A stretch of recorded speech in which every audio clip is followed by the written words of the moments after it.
In an explosive episode satirizing the recent media blitz around Prince Harry's heavily promoted New York City tour, the iconoclastic makers of South Park pulled no punches skewering the royals' latest self-aggrandizing publicity stunts. From the moment the opening credits rolled, the audience packed into the iconic Comedy Central studio unleashed howls of unrestrained laughter as the Duke of Sussex's thinly veiled character rendition took relentless verbal beatings throughout all 22 minutes. However, the biggest shockwaves arrived during a climactic scene depicting Harry metaphorically throwing his beloved late mother Princess Diana directly under the bus, in a shameless ploy to shill his apparel brand's new sneaker line. After watching the disturbing animated sequence, even die-hard fans of crass South Park humor appeared briefly stunned into uncomfortable silence before recovering into riotous guffaws of disbelieving laughter. "Oh my God, they killed D. You bastards," one audience member bellowed through wheezing giggles, playfully paraphrasing one of the show's most iconic catchphrases. The episode, titled The Prince and the Pupper, opens by lampooning the very real-life scenes of Harry appearing disconcerted by improv actresses hounding him on the New York streets while costumed as satirical Disney characters. In South Park's take, the accosted Prince is bombarded by lookalikes portraying grotesque monstrosities representing his various corporate brand deals, from shilling probiotics to low-interest payday title loans. "Back off, you freakish tunes." His royal Whigness can't be late offering more word salads laced in self-pity plugging his underwear mundies during the morning shows today, warns the lookalike Meghan Markle voiced by the actress parodying her distinctive dialect. After facing repeated snarky jabs about nepotism and living off the royal dole money, the fictionalized Harry launches into his first of many melodramatic soliloquies appearing directly ripped from the Duke's numerous real-life, truth-bombing, media tours stoking his personal grievance narratives. Sporting the prince's signature ginger locks, widow's peaked bald spot and indignant pout, the Harry character monologues at length bitterly rehashing fractured childhood memories. From enduring supposed torments of royal protocol as a perfumed pauper prince living in a Buckingham prison, to getting passed around like a courtly pitcher pipe, amid drunken Eton hazing, each whiny aside is met by cacophonies of audience laughter and disbelieving jeers mocking the self-parody. Had he not been just a mere pee-pee pants from heir to the throne, who's to say the brutal trauma beatings condoning at those sick orgies might never have awakened his true heroic path? The spoiled Harry doppelganger rants to a disinterested bodega cashier while buying discount vape pens. "Only I endure the burden knowing the underbelly obscenities still lurking through the Hanoverian bloodline's dark arts." However, the biggest audience eruption arrived when the Harry figure hatches a merchandising plot exploiting the untimely death of his mother, nearly rendering a tragic international mourning moment as a crass promotional ploy for his new velour house slippers.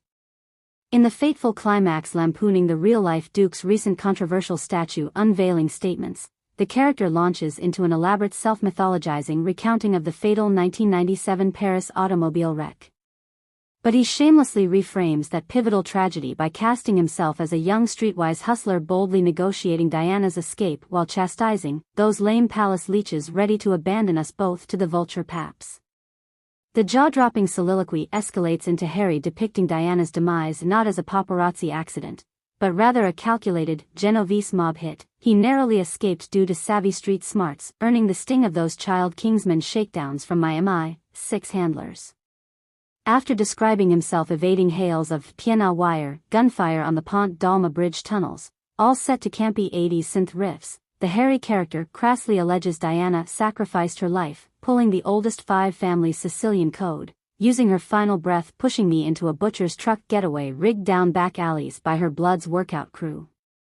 However, just as the Harry character wipes away melodramatic tears, he then immediately pivots into introducing his velour house moccasin Dame D memorial line, dropping a fictional TV ad spot depicting him, just a simple kid slinging foldies in the Peckham walk-ups, before stumbling upon fashion entrepreneurial destiny. Struth mum always knew the only way finally breaking them institutional family chains was keepin' it properly stitched fleek. He soliloquizes directly into the camera hawking the intentionally tacky bedtime slippers while an 8-bit computer jingle reminiscent of 80s hip-hop toy commercials blares in the background. Told the Gat brothers, no better time toasting a proper dame chilling with some luxe velour in Dizone's memory. Following the absurd sketch, even notorious South Park's most devoted fanbase sat in temporarily stunned silence, some exchanging sideways looks questioning whether the comedy had finally crossed some uncrossable line. But within seconds, those terse lulls then exploded into arena-level bellowing laughter and cheers once the sheer audacious satire sunk in. Holy crap, did they actually just depict Prince Harry profiting off his mom's violent demise with a cheesy velour memorialization slipper hawked like a low-budget gangster rap beef jerky ad?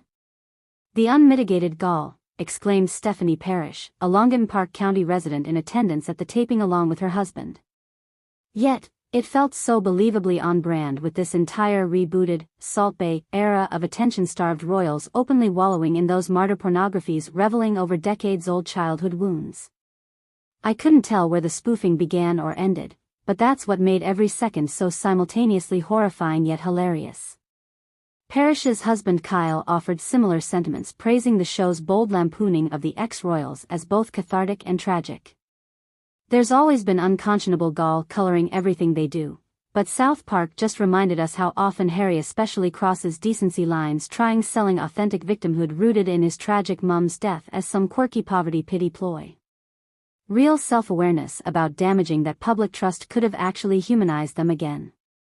While the episode earned near-universal praise from both audiences and critics for its stinging satirization, many noted disappointment over how the humor still seemed to pull its punches, shying from fully eviscerating Prince Harry and the wider phenomenon around selling idealized civic narratives anchored in contrived adversity optics.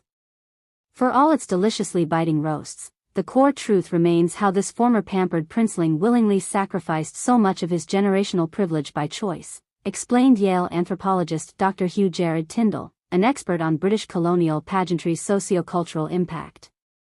Resigning from palace obligations freed him, distilling those dynastic grievances into a brazenly performative cult of personality still obscenely wealthy, just unmoored from institutional accountability protocols obliging any bare minimum of discretion or decorum traditionally required for sovereigns.